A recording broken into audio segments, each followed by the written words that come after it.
You're listening to the Patriot Nation podcast.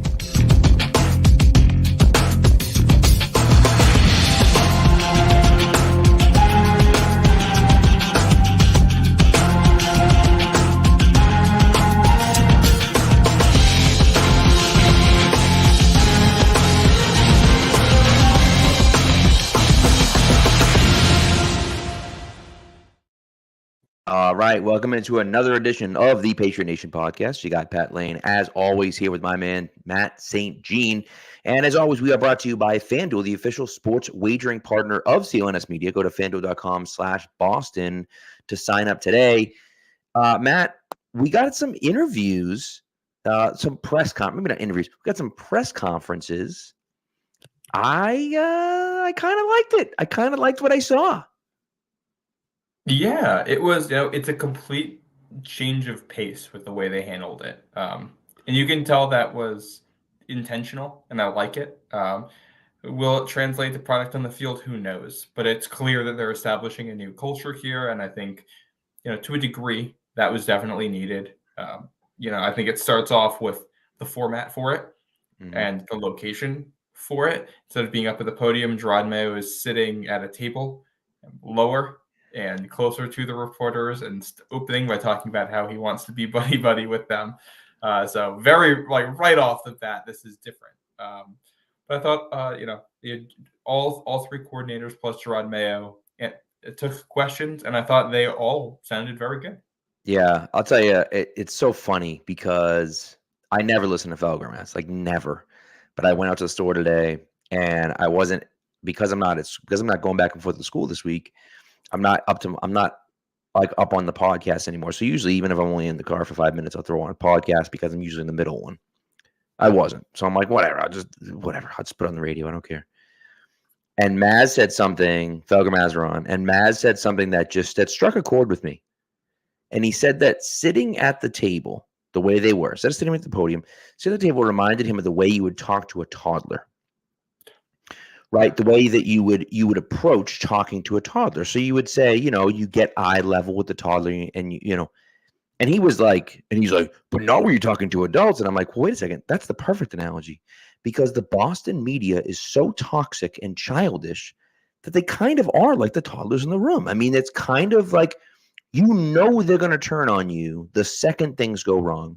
They're going to be negative about everything humanly possible. They're going to be negative about. And so, what's hilarious is that Felger and Maz were then sitting there talking about, well, the way they were doing it was ridiculous, and it was over the top, and it was this, and it was this, and it was this, and it was, and they complained about it for 5 minutes. And then for 15 minutes, they went on and complained about the way Belichick handled the media. And I'm like, well, wait a second. You can't complain about both. You can't do that. It doesn't. Burge left, and Burge was the PR guy for that. And I'm like, wait a second. You can't sit there and say you don't like this because it's different than what we had before. And then you can't also say, I hated the way we did it before. You can't have it both ways. And that, and it was just the perfect encapsulation of what these guys are dealing with and the way that they want to approach the media, the way they want to approach it. And that's fine because they understand the media is going to treat them this way no matter what. And so let's try to be a little bit nicer about it and then go from there. Well, and I think the key is authenticity. And I think that's true of Bill and Mayo and everybody we saw. I never had any issue with the way Bill Belichick treated the press at any point, especially in New England, the way things were.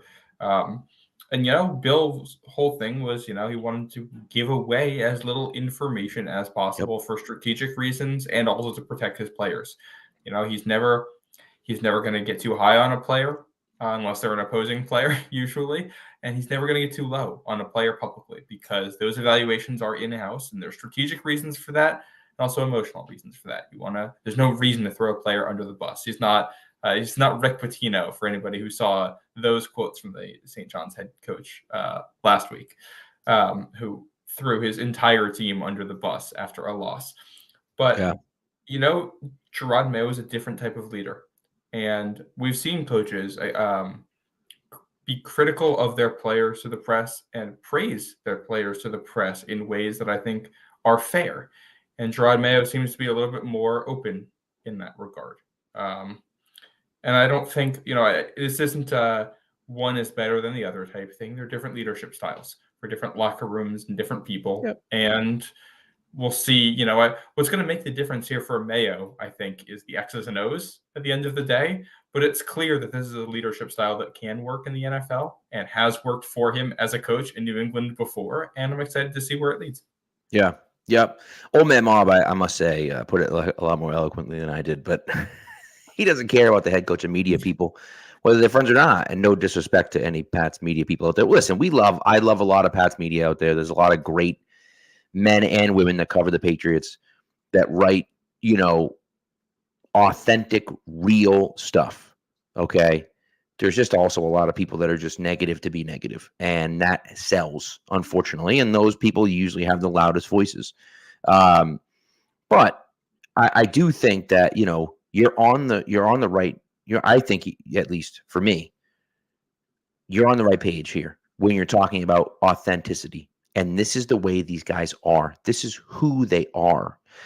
And I don't have a problem with that. Like, this is who Mayo is. He wants a culture in the locker room, and he's hiring his guys to be culture guys, right?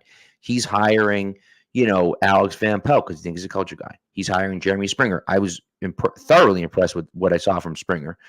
And so, he's hiring those guys because he wants them to be culture guys. He has a certain way he wants to do things, and he feels like those guys can get across the message that he wants to get across. And I don't have a problem with that, right? And is it going to be different than what Belichick did? Yes. Is that a good thing? Absolutely. That should be a great thing. Everyone should be happy about that. You know why? Because the biggest complaint about Bill O'Brien and Matt Patricia and Josh McDaniels and literally everybody else that left Belichick's coaching tree was they tried to be too much like Belichick, and it failed. And so now Mayo is trying not to be like Belichick. And I don't know if it's going to work or not, right? But that's not who Mayo is. And so you got to let him be who he is, right? And Bill was one way with the players and another way with the media. He was, right? I mean, like that's a fact, right? And so you can see it in the documentary, which watch it in the documentary, tonight. Right? Which episodes 3 and 4 are out right now, but you can see it in the documentary. You can see the way he talks to people. You can see it in the 2009, football life with Belichick, where he shows up at the Halloween party and all the guys are going nuts, and he's talking about how what's better than dressing up in costumes and eating candy. Like it's those types of things where you see who Belichick really is. But to me, it's like, man, you can't catch a break, unfortunately, and that's kind of, it is what it is, but like it can be very frustrating to deal with at the same time, and so I understand that I get that people are annoyed, right? And I get that people, don't like some things that were said, and it's very different than what we've seen for the last, but that doesn't mean it's not going to work, right? Yeah. And some people, listen, let's be honest, some people are just flat out being racist, and we just don't need to pay attention to those people. And that's not everyone. That's a very, very select few. But like, if someone has a problem with every single thing that Rob Mayo says, it probably doesn't have anything to do with Rob Mayo. The head coach. It just has to do with the fact that Rob Mayo is black, and it's kind of like, what are we doing here? Like, just shut your mouth. We don't have to listen to you anymore. Well, he's obviously qualified for the position. He's been very successful at what he's done. He's been sought after. If they didn't promote him to head coach, odds are he was going to go elsewhere, probably this cycle, or the next year. Like that's where things were with him. People really like him behind the scenes because of his, on-field experience and off-field, business leadership skills that he brings to the table here. But I thought the whole press conference was refreshing. We didn't learn a whole lot in terms of X's and O's, and that's about what I expected. It's February. They haven't even made final decisions on who's coming back to this team yet. We don't know who they're signing. We don't know who they're drafting. You're not even going to get close to real, true X's and O's answers if they ever decide to give those out until probably August. And that's the soonest you're going to get anything like that from the actual coaches themselves. So I wasn't surprised by that. I thought it was mostly your generic platitudes from everybody. with some other stuff sprinkled in, which is good. Part of being a coach in the NFL is being able to handle the media stuff and get through the platitudes and not, put your foot in your mouth. Right. Bell did that with a couple endearing stories. You got Alex Van Pelt talking about play calling in NFL Europe and not having to worry about what happened and having no pressure in that environment and how he was able to learn there because of it. You got Jeremy Springer talking about being a kid watching Adam Vinatieri kick through the snow, one against the Raiders as a kid living in Texas who'd never seen snow before and was fascinated by it, which I loved. And DeMarcus Covington, I don't think we learned a whole lot in his interview because, we've known him for a while, but you could tell his confidence. He's very confident in what he brings to the table, and he really wasn't. I thought it was funny, like he wasn't really worried about getting the defensive coordinator job. It was clear that he knows what he is and he knows what he can do, and he was either getting this opportunity or he was going to get a good opportunity no matter what. And I like that steadiness in a coach. So I thought everybody looked good. Excited to see, what these words turn to when they're actual actions. 100%. And by the way, I love the fact that we're getting stories about Mac Jones as believers in the building, because that means that maybe, just maybe, there's some trade value for him, right? You can't have Alex Van Pelt stand up there and say Mac Jones sucks and we're moving on from him, because no one's going to trade you anything for Mac Jones. Now, maybe they won't trade Mac Jones. Maybe they won't get anything. Maybe they actually do believe in him. I don't know. But right now, in this moment, on February 22nd, if you want the entire league to think that the Patriots think Mac Jones sucks and are going to cut his ass, no one's going to trade you anything for him. So that's not what you want, right? You want people writing those articles. Well, and not only that, I saw a quote that was taken so far out of context. Alex Van Pelt talking about Mac Jones. And the quote that was taken out of context was something along the lines of, it's a clean slate and we haven't ruled anything out. Yeah, when you ask about a player who's currently on the roster, what his status is going to be. Correct. And the closest you get to an endorsement is, we won't rule it out, which is basically what they were saying. That is as far away from an endorsement as you can possibly get of a player who's currently on the roster. Like, the coaches went out of their way to basically not say that Mac Jones is going to be on this team. That's correct. And he might be. A lot's going to happen here. But just the way they handled that, it's clear that, they're definitely not married to the idea of starting him next year. And I won't be shocked if he's gone in a month. And here's the thing, I don't think it's the end of the world if they're like, we'll bring him in, let him compete for a backup job in August. If you draft a guy and sign a guy and you want to let him compete for the third string job or whatever, then fine. It is what it is if he doesn't have trade value. But if somebody's like, we'll give you a fifth for him, you take that. Right. Well, that's the thing. If no one's going to offer you anything, what are you going to do? You can't force someone to take him, right? And I don't know if you necessarily need to cut him. Right, you can leave him on the team. He works hard. Clearly, he likes the guys in the locker room. He tries. And so to me, it's like, all right, like whatever. I can keep a guy like that around as my third string quarterback. That's fine. Like it's not. You can always cut him later. If they don't cut him in March or April, they can cut him when they cut down to 53. Right. Right. Or someone has an injury. Someone has an injury. He looks good in camp. Someone has an injury. You get a third round pick back for him instead of a 7th round pick or whatever. You know what I mean? So it just, I'm so far away from being worried about them thinking Mac Jones is a real starting option. Like I'm not. Right. We don't get to that point. The day you get to that point is the day that we find out practices are happening and Mac Jones is quarterback 1 in practice. Until that happens, we're not. Nobody thinks that because he ended the year as the 3rd quarterback on the depth chart. Correct. Yeah, and so look, and Old Man Mob points out. By the way, Thad says Mac and Gardner Minshew competing for QB1 would be that would be disastrous. That would be something scenario. But Old Man Mob points out that people want to change, and now the change has happened. People are pissed about it. And I think I do find it really funny because, here's a guy, and Mayo was referring to Belichick as coach in his introductory press conference. He was talking about him as coach, right? And so, he referred to Belichick as coach. Clearly, there's a ton of respect there. And, people are accusing of Kraft, basically, of, whitewashing and washing out Belichick. And It doesn't make any sense. Mayo is there now. He's the head coach. He doesn't need to address the fact that Bill Belichick was the head coach there before him at every press conference. He doesn't need to do that. And he wants to do things his own way. He wants to set up the relationship with the media in a certain way.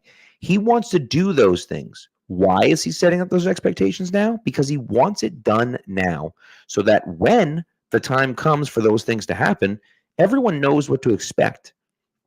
The players know what to expect, and the coaches know what to expect, and the media knows what to expect. And I don't think there's anything wrong with that. And people just take it out of context, in my opinion, where they look at it and just say, like, well, they're just trying to say, like, it was terrible the way it was, and Bill was this and Bill was that, and that's whether it's like he's just trying to be his own guy, man. Like, we just gotta just let him do what he's doing, and it doesn't say anything about Belichick. Right. And it's so funny. And I don't mean to interrupt you, but one more thing, though. The Twitter, there's like a screen grab on Twitter, which is like the most perfect thing ever. It's like the most evergreen tweet of all time, where the guy said, like, Twitter is nuts because I could sit there and say that I love pancakes, and someone says, well, what the hell are you got against waffles? And he's like, bro, I'm not even talking about waffles. I'm talking about pancakes. Like, just let him be who he is. It doesn't say anything about Belichick. Well, and the other part, too, is that, like, you don't have to beat around the bush. Like, things weren't good by the end of Belichick being here. Right. It's not like a shade on him. He was the greatest coach in the history of the sport for a quarter century, and then had a real rough stretch with drafting, and things bottomed out the last year. Yeah. That happens sometimes. It in no way changes the value of the things that came before it. You don't take away the Lombardi trophies because he only had 4 wins his last season here. Mm-hmm. But things did get bad. Like, they needed to change. Right. And that's okay. Like, that's not an indictment of Bill Belichick, the human being. It's life. This happens sometimes. Going this long with one head coach is more abnormal than keeping one for this. So, no, we're not reading into every Gerard Mayo press conference some hidden agenda against Bill Belichick, especially when there's a Belichick on staff still. Correct. And they had offered jobs to both Belichicks. Yeah, Steve could have come back, but he wasn't. Obviously, they liked Covington for DC, and he wants to go off on his own, and that's fine. Like, I don't. Yeah. I think the only bad blood here is what's being made up by people outside the building, and I think, this is a high-intensity business, and in that you can get intense personal disagreements that are also professional and don't leave the building. I'm sure there have been tense and angry moments between Robert Kraft and Bill Belichick. I would hope there have been. That doesn't mean when you step back that there isn't a lot of mutual respect and appreciation there. These things tend to be complex, and trying to boil it down into just black or white is never going to encapsulate the full thing. Yeah. So this is where we are. I like the coaching staff we got. We'll see how it plays out on the field, but they all seem like good people who are going to resonate. Players. I agree, and that's what I care about, right? I care about. I think that they all seem like they know what they're doing.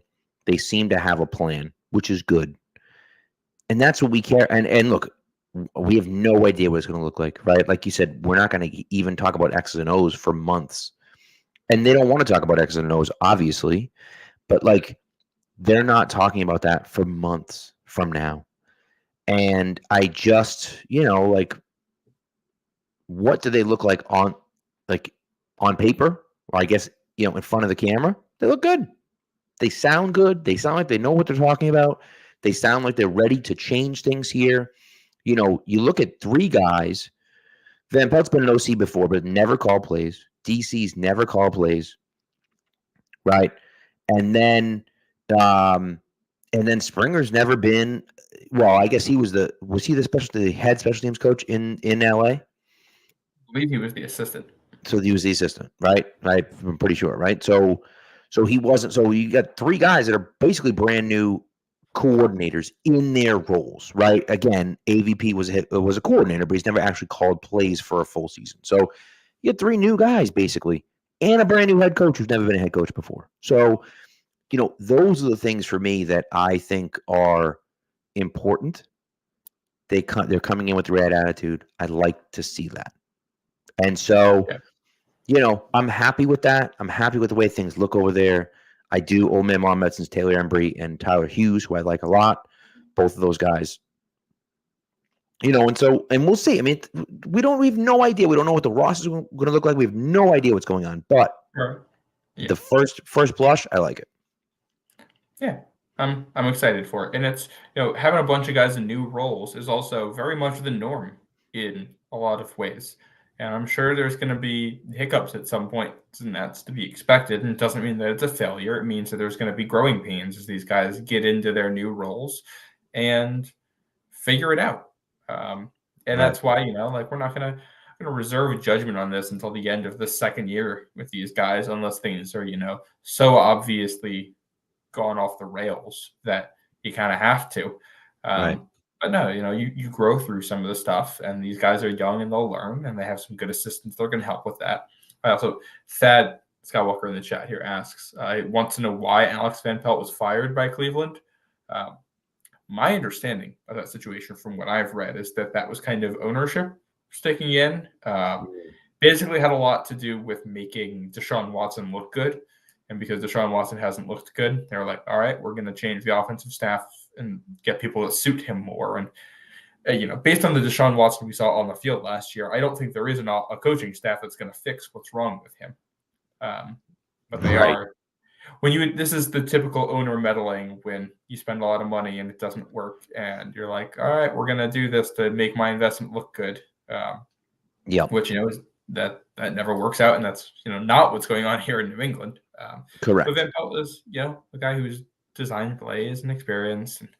And it's worth noting too. One of the reasons everybody's so loud on Twitter is that there are a lot of Patriots fans and they're all very loud and they all express their opinions, but they only talk when they're complaining about something. So when things are bad, the people who hate Bill come out, and then the second Bill's gone, the people who are angry with that come out. And there's going to be a lot of that. But right. And listen, I tend to think the silent majority is behind Gerard Mayo. I would agree with you there. So we'll see. I do think though, I'm interested to see what we get out of these guys, and a lot of young guys. And we mentioned before in the pod, but like you bring in young guys, but then you also bring in older guys behind them to help as well. And I think that's a key. And he even said we have a little bit of a bigger staff. We had a little bit of a smaller staff before, and you can't really do things like that anymore in the NFL. He's not taking a shot at Bill Belichick. Bill Belichick can do multiple things at once. He had veteran coordinators that could take care of multiple things because they know what they're doing. You can't expect guys that haven't done things to do multiple things. You can't ask them to do that. And so that's why you have more people on staff.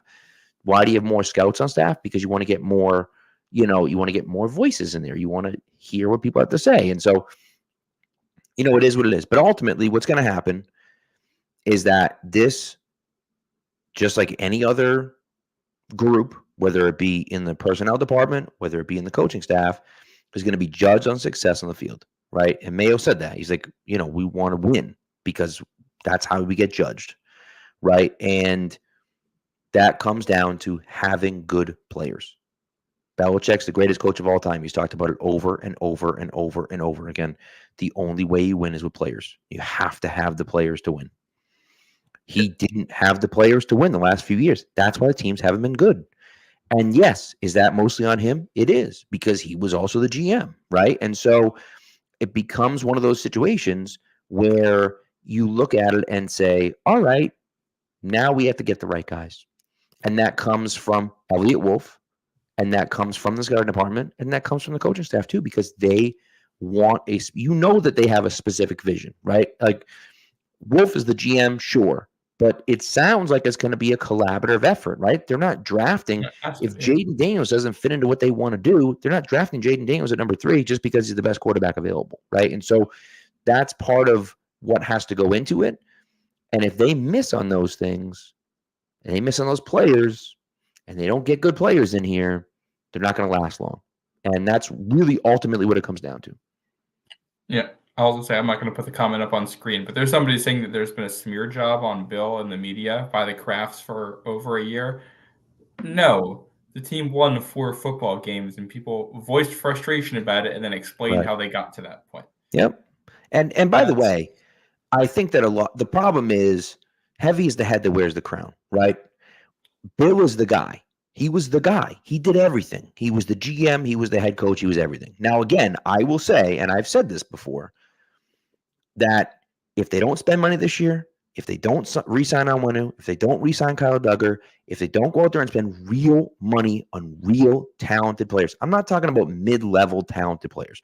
I'm talking about going out, like really going out and like spending actual money on big name guys. Well, we've been sitting here and Kraft's been blaming Belichick for not spending money. Hey, the checkbooks are open. And if he doesn't do that, now it's on him. He can't hide behind Bill anymore. And that's the one thing for me. And listen, I will say there are parts of it, and you'll watch the documentary, there are parts of it where Kraft kind of does a little bit of the flip-flopping and so on and so forth. And there were parts of it I didn't love some of the stuff he said. But again, Bill doesn't speak to the media that way.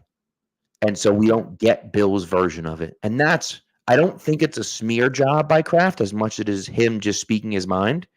Bill doesn't do that. So you don't get that from Bill. And that's not Kraft's fault. Bill doesn't want to talk about things like that to the media. And so you don't hear that from him. Well, and and they did a joint press conference to end their time here. Like, that's not usually how this goes. Not. Right. You don't usually say we're firing you, but also we're going to give you one last chance to talk to everybody and tell you how much they loved it. Like, that's no, that clearly things are good behind closed doors if that's how it is, even with everything. And for all the cash stuff, it seemed like both Kraft and Bill Belichick were on the same page about the way they spent. Yep. It never seemed like they weren't. The Chiefs this year, with a massive contract to Patrick Mahomes, were still under the average for cash spending and won the Super Bowl. Right. Like, cash spending is like, I don't know. Patriots just spent all that cash. I'm not worried about whether or not Robert Kraft is willing to invest in this team. If we go a couple of years here and they're not willing to spend on players, then yeah, sure. But I haven't seen the biggest problem is they don't draft good players, so they don't pay good players to stay. That's where you get most of your good players is by drafting them. You don't draft well, you're not going to spend well. Like, that's and they have and the end of the Brady year, you have a ton of dead money on the books because you have Brady contract, the one point the Gronk contract, the Antonio Brown contract. You had some stuff with like the COVID year with people who sat out and then came in another year, and I think that messed up some of the ways they were expecting on using the cap. Yep. There are a lot of things in there that made it a non-traditional money expenditure. And the second they got out over that, they spent as much in free agency as they possibly could to maximize it in a way that wasn't good. Like, I think my biggest fear in free agency, I think, might be the opposite of yours, Pat. I don't want to see them go out and say, we're just going to spend to the cap again. Spend. We're going to buy every player on the market, because that's how you end up being the Jacksonville Jaguars. Right. And there's a middle ground. You maximize how good the team can be, but you don't overpay just to say you spent the money. I do agree. I agree with you on that. Yeah. I just think you're in a unique situation where you have two premium free agents that are on your team. You have to pay those guys. They're both going to want decently big money for their position. Now, again, they aren't the highest paid positions in football, right? Mike Onwenu is a right tackle. Maybe. Kyle Duggar is a safety. Maybe. And again, and you pointed this out before, and we'll talk about it. But ultimately, unless Onwenu decide, and what's going to make my decision for me is that what's going to happen when Onwenu signs with another team. Will Onwenu sign with another team and sign as a right tackle, or will he sign with another team and sign as a guard? Because if he signs as a guard and the Patriots believe that they have an okay situation at guard, they're happy with the way Cole Stranger's playing at left guard. They like what they saw from City So as a rookie at right guard. They have Andrews in the middle. If if he's not willing to play right tackle for you, then I don't necessarily hate the idea of letting him go. Now, the problem is the last time you let your best offensive lineman walk in free agency, and by the way, got nothing in return, because this exact same thing happened in 2021 with Joe Thuney. You didn't even get a comp pick back for Joe Tooney because you spent extra money. And that's the problem. You're going to spend money in free agency this year because you have so much. Even if you don't spend to the cap, right? You're going to spend money in free agency this year. And so now you're letting Mike Onwenu walk and you're getting not one damn thing in return, not one thing in return. And so that's a hard pill to swallow for me, that you're letting your best player walk. And I'd make a strong argument. I think it's the correct argument that he's the best player they have on offense. You're letting that guy walk and getting nothing in return. That's tough. Yeah. Well, I think the other thing, the one X's and O's nugget we did get in the press conferences from Alex Van Pelt, he was asked about how he wants to play offense, and he did say that basically most of what they did in Cleveland was him, and he's willing to change from it, but it seems like, that's what he wants to do. The style of offensive line play in Cleveland is not necessarily one that suits what Mike Onwenu does, whether we're talking about guard or tackle. Yep. And if they identify ways to get guys who they think are better at that position in there, I can be okay with them moving on. It becomes a riskier proposition.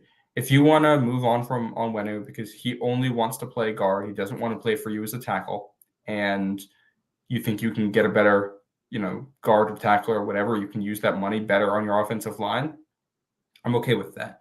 You just have to show me you have a plan. I think the same goes for Kyle Duggar. If you think that, Kyle Duggar at $16 million a year or whatever it could end up being isn't the best value when he's best near the line of scrimmage and Jabril Peppers is there, and you'd rather spend half of that and get a free safety and the other half and go get a rotational corner or pass rush or whomever to help fill that, I'm okay with that schematically. I think that makes sense. But you have to show that you have the plan. And this is the tough part of this is, I think, if at the deadline the way things are going, you're probably saying you sell, but it's just, it's Bill Belichick, and he's not going to sell, and he's not going to tank in his last year. And I don't think things would have gone well if you forced him to make a move. You don't want to fire him at midseason because that's way worse. You can't do that, right? Yeah. So It might be one where there's just a lot of tough options, and you have to deal with some of the realities of this that don't exist in like a video game. If it's a video game and you're doing it, you're probably just trading the guys at the deadline if they're not coming back, because you don't have to deal with the politics of the situation and the legacy concerns and the emotions of it. Right. This is the real world where all of that is part. 100%. Listen, I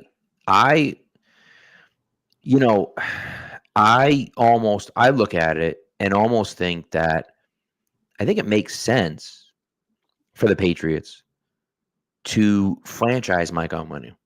And I understand, and whether he plays guard or tackle. I mean, if he plays tackle, the hard thing about tackle is that they combine the right and left tackle, so the number's a little bit higher than you'd like. I thought it was one tag for the whole offensive line. I could be wrong. I don't know. Maybe you're right. Either way, it's a fairly high number. But the thing is that it's 1 year. Like I said, he's your best offensive lineman, and I don't think it's particularly close, to be honest with you. David Andrews is a good player, but he's at the end of his career. He's just not quite as good as he used to be. So to me, give that 1 year to Onwenu and see what happens. And if he's something that you want to run this year, well, great. You have the guy that you want. And if he doesn't, you can trade him halfway through the year, or you can let him walk at the end of next year. And if you let him walk at the end of next year, maybe you don't spend as much in free agency next year, and you're able to get a third-round comp pick for him. Like the opposite thing happened with Joe Tooney. They franchised Joe Tooney before the 2020 season, and they didn't have to do that. And if they didn't do that, then they would have gotten a third-round comp pick for him in 2021, right? But instead, they franchised him, had him play on a useless year in 2020 where they went 7-9. He was good, of course, because he's Joe Tooney. And they let him walk the next year. And it was like, why did we do that? And then drafted a guard in the first round. And so to me, I feel like franchising, give him 1 more year and see what happens. My issue is that if you franchise him, you got to pay him. It's one tag for the offensive line, and it's a hair under $20 million for that. I'm okay with they have that. the money. They have the money for it. The thing is, if you sign him to a contract, you're probably paying him like $15 million a year. Yep. my guess. And it's going to be less than that in the first year because you can backload it a little bit. I think if you like him enough to bring him back, then you just sign him. You just pay him what he wants and find a way to make it work. I think that, to me, the tag only makes sense if you're doing some kind of a tag and trade. And I would say the same for Kyle Duggar too. They have the money to pay both of these guys, Right. and they're both young enough that if you want them back, you probably want them back for the long term. So I wouldn't mess around with the tag. I would just sign them if you want them. And if you don't, obviously it's a riskier decision because you're going outside the building with it. Doesn't mean it's a bad one. I actually, Eric Eager of Sumer Sports put out an article earlier today that I was reading, and he talked about how both safety and guard are two of the value spots in the free agent market and two spots where you can find good players. And that's one of those where, all right, if Onwenu is a guard and both of these guys want top of their position money, and one might not, neither may be a scheme fit for what you want to do, I can see the argument for moving forward and going another way. Because if instead of giving Michael Onwenu money, you're going to let City So play, and you're going to pay that money to Michael Pittman instead, right? I can get behind that. Yeah, I don't hate it. Yeah. The big issue they have is that basically the only way to routinely find offensive tackles is by drafting them. And as of right now, if Onwenu is not a tackle or they don't feel comfortable with him as a tackle, then they need 2 tackles for next year. There's no good way to ensure you're going to have 1 tackle for next year, let alone 2. So, that's what's going to make this a multi-year process. And also, I think we still wanted to do takeaways from this season. I don't know if we want to get into that because I can segue into it. Maybe we got to do an ad read first because we're like running way late. Oh, so that'll be a tease. That's a hint at one of my takeaways from this season. I like it. All right, let's do a quick ad read, and then we'll. You had a question I'll answer quickly before we do it. Yes, does the franchise tag still count towards the salary cap? Yes, it does. The advantage of doing it, if it costs so much, is that the player doesn't have a say in it. You hit them with the tag, and they have to stay for a season. So if you're having trouble negotiating with somebody, it's kind of the get out of jail free card for a year, as long as you're worth paying them. And not just that, but in this hypothetical situation with Onwenu, if you're not sure he's going to fit into the scheme that you're with, but you think he's too good to let him walk, you can sign him to a 1-year deal, essentially, and see what happens, and then let him go at the end of next year, or work on a long-term deal with him at the end of next year. And so, that's kind of how I look at it. Like, I don't want to let our best offensive lineman walk and then be like, oh shoot, he really could have worked in our system. We blew it. Right. I don't want that to happen. And so, that's where I'm at with it. But again, it's a tough sell because it's a lot of money, but the Patriots have a ton of money and they're allegedly willing to spend that money. And so if they're willing to spend that money, you're not going to sign 15 guys in free agency for $20 million each. So, like, you can throw close to $20 million at Mike Onwenu if you feel like we need to keep this and build our offensive line. But we'll see. Anyways, all right. Ad read. Here we go. I forgot to record live one. Yeah, I blew it. Forgot to record it. And you know what happened is that our guy Amit sent me another one, and I was like, oh great, I'll use it. And it was in the wrong format, and I was like, oh, my dumb brain didn't know how to fix it. Whatever, it didn't matter. So anyways, here we go. Get buckets with your first bet on FanDuel, America's #1 sportsbook. Because right now, new customers get $150 in bonus bets with any winning $5 bet. That's $150 if your first bet wins. Bet on all your favorite NBA players and teams with quick bets, live same-game parlays, exclusive props, and more. Just visit FanDuel.com/Boston and shoot your shot. FanDuel, official sportsbook partner of the NBA. 21 plus and present in Mass. Hope is here. First online real money wager only. $10 first deposit required. Bonus issued as non-withdrawable bonus bets that expire 7 days after receipt. Restrictions apply. See terms at sportsbook.fanduel.com. Gambling helpline ma.org or call 1-800-327-5050 for 24/7 support. Play it smart from the start. GameSenseMA.com or call 1-800-GAM-1234. All right. So, do you want to get into takeaways? I only have 2. But we could do as many as you'd like, sir. Yeah, I did. We wanted to have takeaways from kind of the season as a whole, lessons we learned from kind of the non-Patriot stuff as well as the Patriot stuff to apply to next year. I have 3, so if you have 2, then I can go first and we can just alternate. Love it. That's perfect. Yeah, you're going to see mine are very heavily Super Bowl centric here. My top one, special teams. It matters.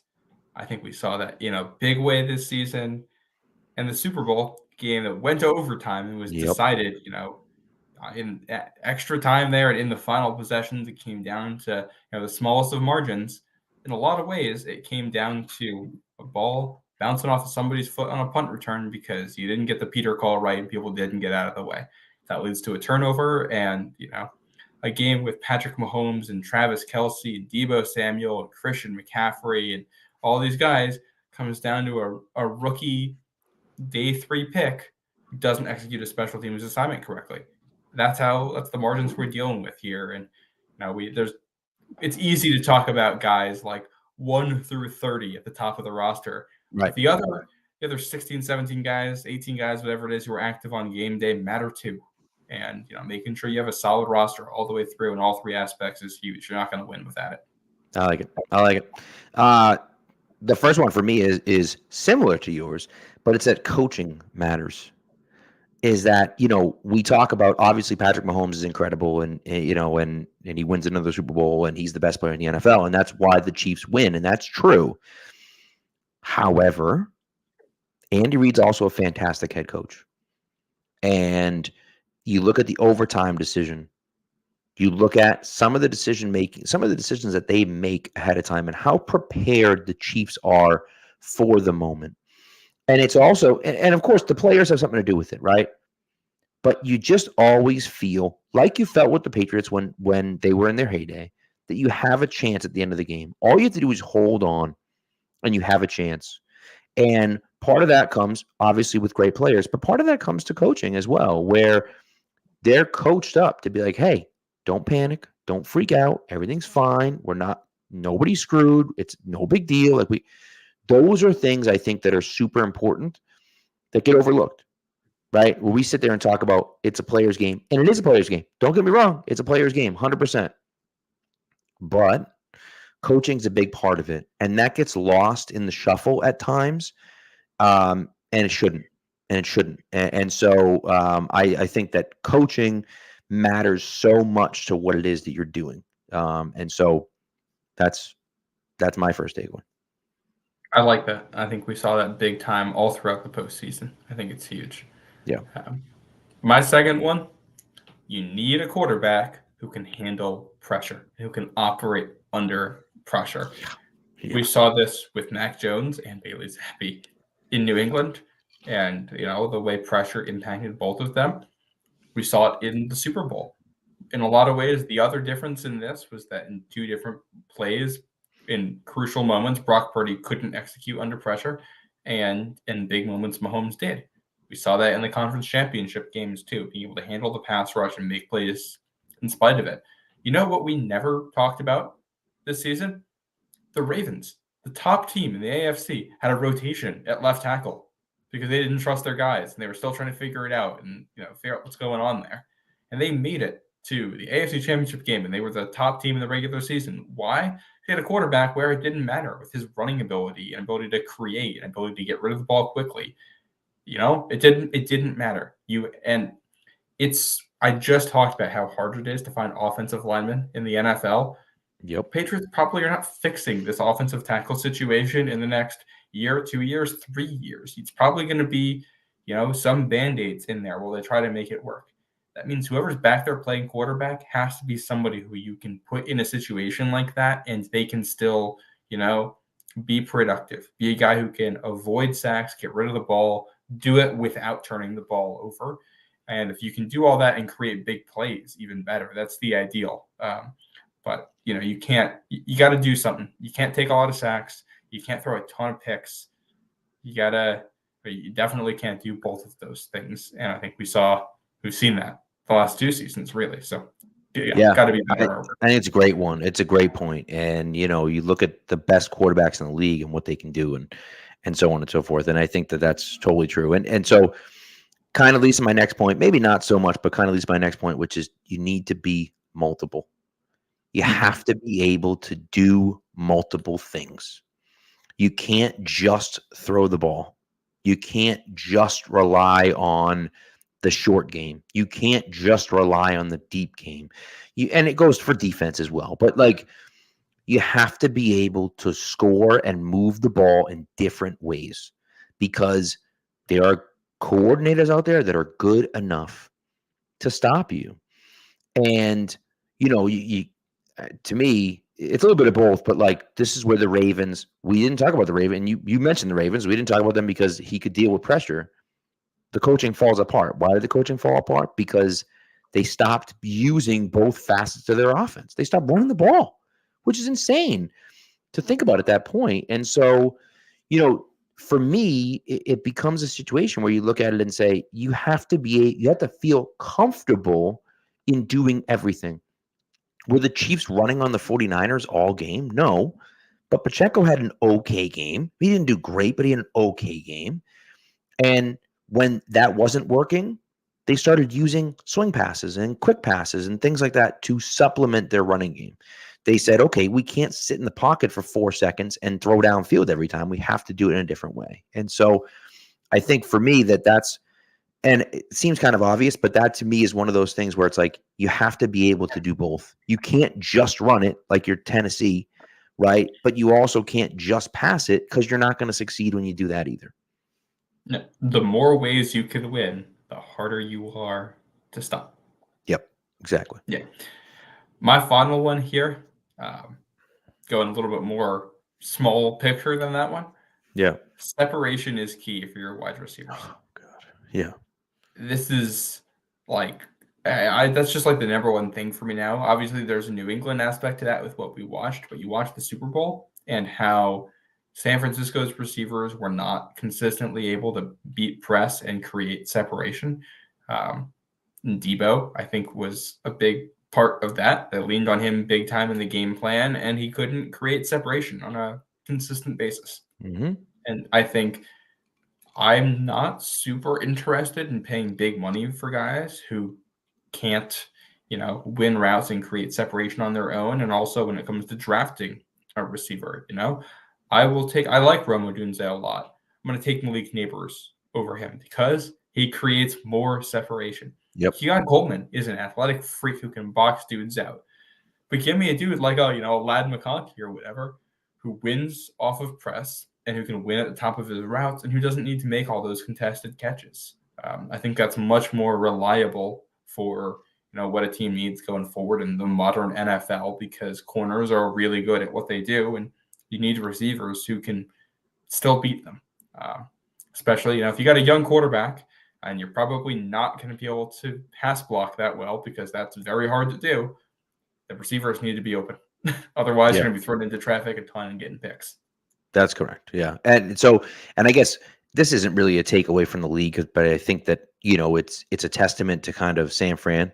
You look at San Francisco and, old man Mob is saying that the Patriots need to take May or Daniels at 3 because they need an elite quarterback. The problem is that one of the quarterbacks started the Super Bowl was drafted in literally the last pick of the draft, right? And so what does that tell us? Not much, but what it tells you is that you need, and the Patriots, and I forget who the quote was, but basically someone was saying that the Patriots intimated that, I don't know if it was a direct quote, I don't think it was, that they weren't going to get relevant again without the right coach and the right quarterback, right? The key word to me there is right. It doesn't matter if you draft a quarterback at 3. That doesn't make a difference. Great, you drafted a quarterback at 3. That's awesome. Is he good? Because if he isn't good, if he isn't the guy, it doesn't matter. It doesn't matter. Kansas City was in a similar situation. They drafted Trey Lance at number 3 overall, and he sucked. He sucked, and it almost tanked them. Luckily, they found Brock Purdy off the scrap heap. Jimmy G had to come in and continue to start because they couldn't have this other guy, right? it almost destroyed them, but it didn't destroy them. Why didn't it destroy them? Because number one, they were able to find this guy off the scrap heap who plays pretty well. And number two, they had built up a team around him that was so good and so talented that they were able to overcome a little bit of his shortcomings. Now, Purdy, in the biggest moments, didn't make the plays. I don't know if he's the guy, right? I don't know if he is or not. And so we can have that debate. We're not going to have that debate here, but he got them there, right? And a lot of it, was because of the guys around him. Well, not only that, remember what I said at the top of it, not the top, of my middle point about quarterbacks who, can avoid sacks. That from what I have seen, the stat that we know best right now that translates from college to the NFL for quarterback play is pressure to sack rate. So that's how often a pressure from the defense actually turns into a sack. Yep. Brock Purdy was very good at this in college. He had a pressure to sack rate of 12.9%. For context, of the top 6 guys in the draft this year, that would be better than all of them except for Bo Nix and Michael Penix. Yep.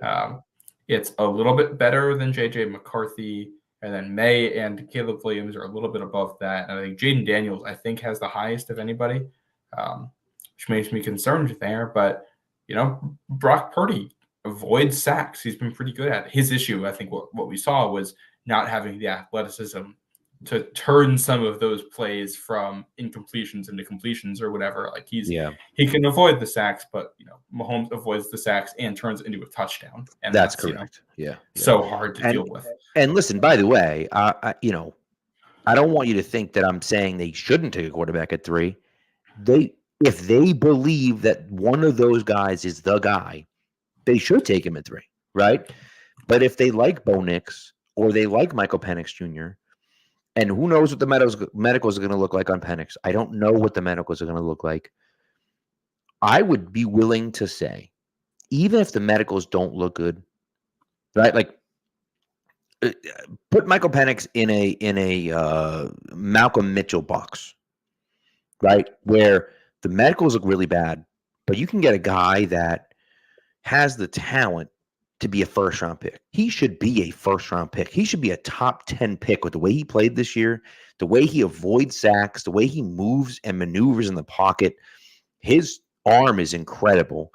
He should be a top 10 pick, but he's not going to be a top 10 pick because of all the injury history, and we don't know what the medicals are going to look like at the combine. He's also old. And he's old. And so he is old for sure, right? But if he drops to the second round, which I'd be shocked if he went in the first round at this point, unless something crazy turns around. I might even think he might drop to the third round. Yeah, that's what I was going to say. If that happens, then I'm interested. Hint Monday night. That's a little teaser for Monday night. If that happens, I think you jump all over it, because even if he only plays a few years, you get that guy in the third round and he can ball. He's a baller. Now, if his knees are only going to last him 5 years in the NFL, well, then that's so be it. Malcolm Mitchell, you drafted in the 4th round, he would have been probably a fringe first round pick.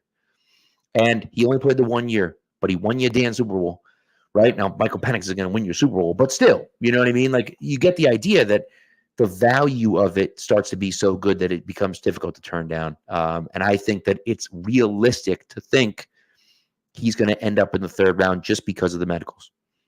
Yeah, no, I think that's totally fair. I think late second, early third is probably where Penix ends up. And he and Nix are interesting because they've been the best at avoiding pressure at the college level. Nix, I think, you just worry about his ceiling because he's played, I think he's played 61 college games, something like that. Like, it's an insane number. And at a certain point, you're like, what are we doing? Better he's going to get. I think he's a backup right now. I think he's probably a quality backup, but I don't know if he's ever going to be anything more than that. He's probably better than what Zappy gives you right now, and probably better than what Mac gives you. But he might be, a Sam Howell level quarterback who can play for a year, but you still, you're looking for a guy. Penix is interesting. I think he has a higher ceiling and also a lower floor. But I do agree with your broader point that you take a quarterback at 3 if you like a quarterback at 3. Don't take a quarterback at 3 just to say you took a quarterback at 3. Correct. Yeah, that's gonna be the key, and that's the thing they have to get right. And if they get it wrong, they're gonna be in trouble. They're gonna be in trouble. So, so we'll see. Old Man Mom, to answer your question, I just saw you started. To answer your question, please do send in mock drafts for Monday night. I have a mock draft coming out. My mock draft 2.0, which I finished today, is coming out on Monday.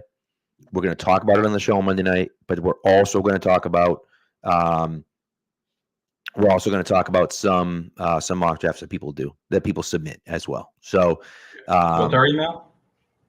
Our email is patsnationnetwork@gmail.com. Just patsnationnetwork@gmail.com. Super easy. All right. So send us an email with some mock drafts. We already got a few in there. So send us an email with some mocks, and we'll read them on the air, and we'll talk about them, and we'll discuss. The MHJ question is interesting. That's what I had in my first mock. I think I had my mock draft 1.0. I had them taking Harrison at 3.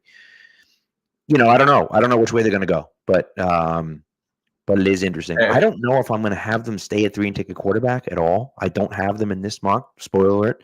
I don't have them in this mock draft. I don't know if I'm going to have them do that at all in any of my mocks, but I might. I'm not sure. I'll do. I think here's the thing. I think if May is there, I'm still interested in that just because I like Daniels. If the Patriots had, gone 7-10 and had a pick wherever that lands them, and Daniels is on the board, I'm interested there. Yeah. But with third pick and the potential to pick, a truly elite wide receiver prospect or trade down and pick up some really nice capital going forward, taking a quarterback with some of the red flags Jaden Daniels has. We talk about pressure to sack rate. He's had some real issues there. Talk about a real Looney Tunes runner who, takes some of the wildest hits I've ever seen somebody take. His injury concerns there because of that and his frame. He doesn't have the strongest arm.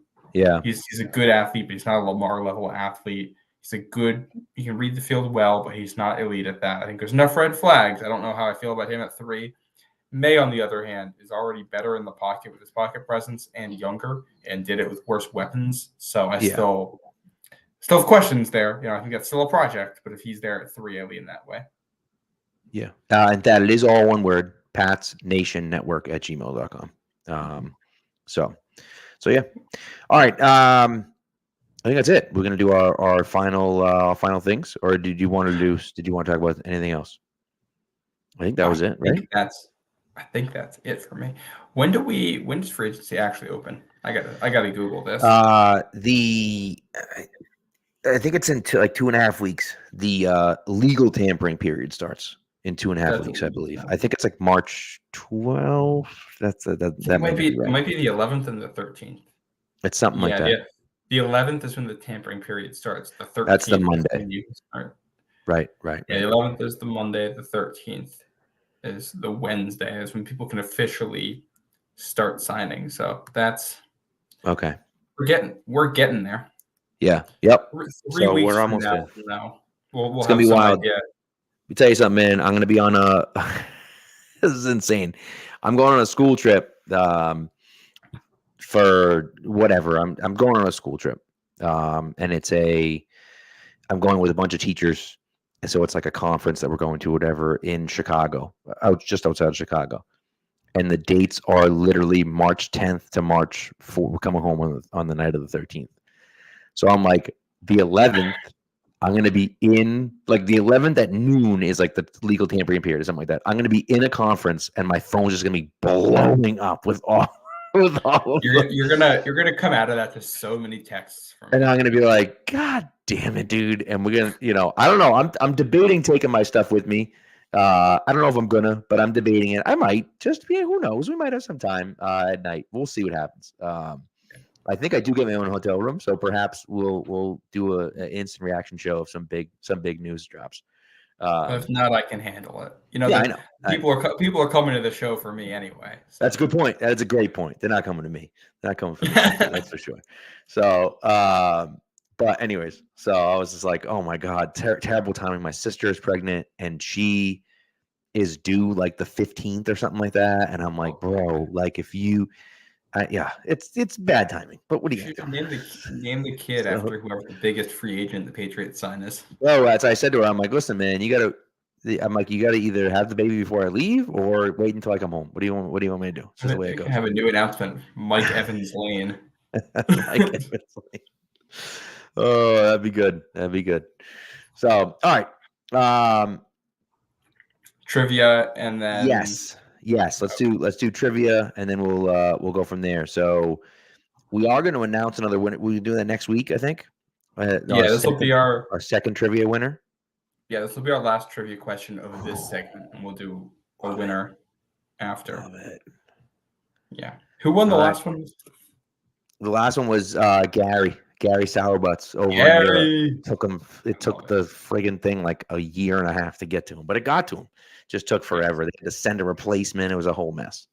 Oh boy, but it got there. It did. It did make it. Yes. All right.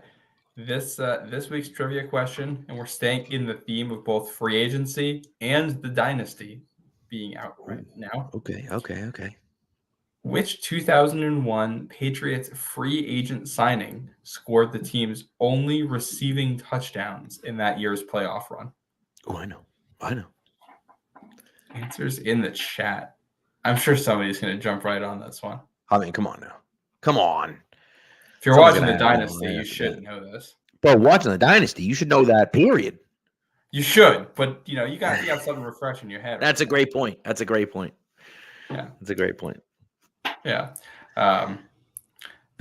Do we want to? Well, people throw answers in there. Yes, throw answers in there, and we have our This Week in Sports History, and then we'll wrap up. Interesting one today. All right, I like it. Here we go. And now for something we think you'll really like. This Week in Sports History. All right, why don't you go first? All right. Reading from my trusty page a day calendar. Oh, okay. You're going to like this one, Pat. Okay. This is February 22nd, 1958. Okay. Nebraska upsets Kansas 43-41 at Nebraska Coliseum in Lincoln. Senior Jimmy Kubacki of the Cornhuskers starts the game on the bench in street clothes because of an injured knee. Coach Jerry Bush sends Kubacki to the locker room to change into his uniform, and the 5'10 guard enters the contest with 2:46 to play and Nebraska leading by 2. Kansas center Wilt Chamberlain ties the score 41-41 on a basket with 1:34 to play. Nebraska has time for a final shot, and Kubacki sinks the 15-footer with just 2 seconds to go for the victory. Just 2 weeks before that, Kansas had beaten Nebraska 102-46. Golly. 102-46 to losing. That's crazy. Then they 102-41 in points scored in just 2 weeks. That's college basketball for you. That's crazy. That is crazy. Love it. And dude, how do you have Wilt Chamberlain score 41 points in a game? That's insane. Yeah. And I love the player being injured and then subbing him in at the end. So it's good. Fantastic. It's like what's called the Patriots called some guy in like from the stands literally from the stands. Like he was drunk, I think, in the stands. They were like, so and so in the game, we need you to come on the field. We don't have any players. Oh, so, I love that. Oh, it's so good. So I have two. Can't believe you didn't use this one. I realized I had a second in here, by the way. Which you do. You do. Yeah. All right. Is your second one from 1980? No. Okay. The second one's from 2 years ago. Okay. All right. So I'll read mine, then you can read your second one. So on February 22nd, 1980, the miracle on ice happened. The U.S. national hockey team beat the heavily favored Soviet Union 4-3 at Lake Placid, one of the biggest upsets in Olympic history. A lot of people don't know, a lot of people don't remember, that was not the gold medal game. They had to go on to win the gold medal game. That was a silver medal game. And they had to go on. Gold medal, right? And I think it was Finland, and win the gold medal game afterwards. So, do you believe in miracles? One of the best moments of all time. And that movie is so good. I grew up watching that movie. Kurt Russell, my goodness. nailed it. They nailed that movie. It's such a good watch. Yep. Yeah. Mine, we're going to. It's one day off, but it's 2 years ago tomorrow. Okay. This is a personal one for me. My Providence Friars in college basketball played what I think is probably the most insane game in the history of the team. Okay. They're at home against Xavier, and with a win, it means that their next game they will have a chance to win the conference for the first time in the history of the program. With about 5 minutes left in the game, the other team goes up. Xavier goes up by 3 points. They hit a basket because one of our players slips in a really embarrassing fashion, and it looks like this is going to be where Xavier pulls away. Well, it turns out he slipped because there was water on the floor, and they discovered on this abnormally warm February day that the snow that was on the roof had begun to melt and was coming in through one of the fans into the stadium and leaking. So the game goes into, I believe, a 20-minute rain delay for a basketball game. They come out of it. The Friars tie it up, end up tying it up again at the buzzer. It goes to overtime. It goes to a second overtime. Xavier hits a buzzer beater 3 in the second overtime to force a third overtime, where the Friars eventually outlast them and win, and would go on to win the conference for the first time in the next game. But with the delay in the 3 overtimes, the game went 3.5 hours. For a college basketball game, those usually last about 2. It is the single most exhausting sporting event I have ever watched. That's crazy. And it also featured, I forgot to mention the injury part too. It reminded me of it. Providence's top guard had a hernia in the game and kept re-injuring it during the game, going back to the locker room in crazy amounts of pain, getting it stretched out, and then coming back to play. It was just like running back and forth between the training room and the court. That's wild. By the way, I do have a little bit more information about the guy that got called from the stands. My dad texted me his name. Bob Harpo Gladeau was a running back in Notre Dame. So it was to begin the 1970 season, September 20th, 1970. They actually beat Miami to start off the season. They did finish 2-12 with an average of 10.6 points per game. But as the teams were getting ready, the Patriots didn't have all their players. So the PA announcer got on the PA and called Bob Gladeau. And I guess Johnny Outlaw was also called from the stands for the same game. They were both cut, put on the inactive list, and then reactivated right before the game because they didn't have enough players, I guess. Gladeau actually made the tackle on the opening kickoff of the game.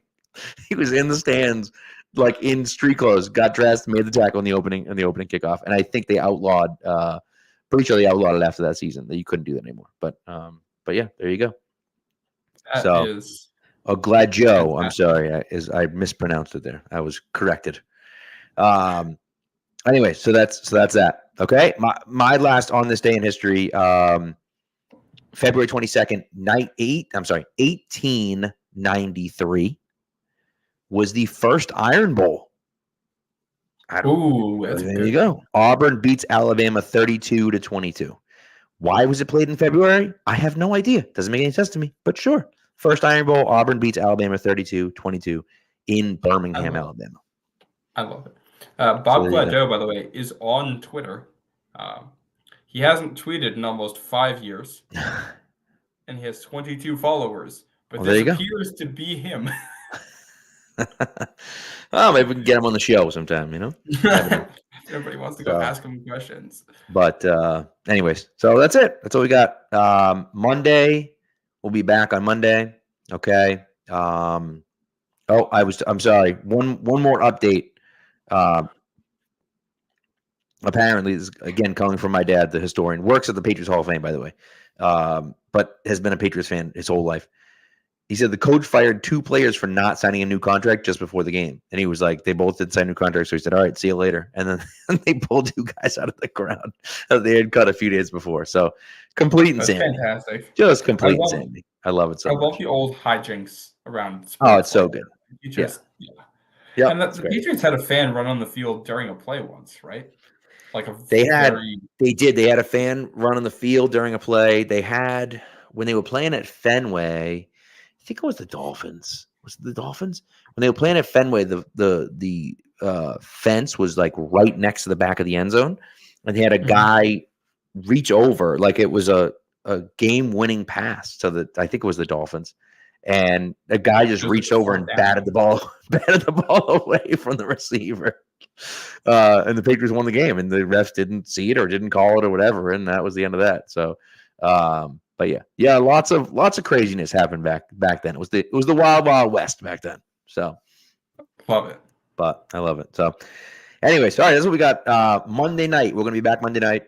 My mock draft 2.0 drops Monday morning on Pat's Pulpit. We'll be discussing that, and then we'll also be going over any other mock drafts that you guys send in.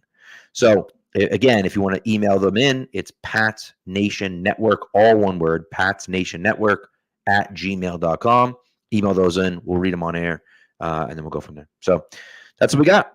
So, anyways, thank you very much, everyone. We appreciate you guys. And when you email, if you're a guy who's in the chat, make sure you throw your name on there. Or yes, so we know. Well, obviously, some people don't use their real names or whatever. So if it isn't your real name, let us know, and then we'll. And if you don't want us to say your real name, let us know. That's also true. You might say, "Well, I don't want anyone to know what this terrible mock looks like." So yeah.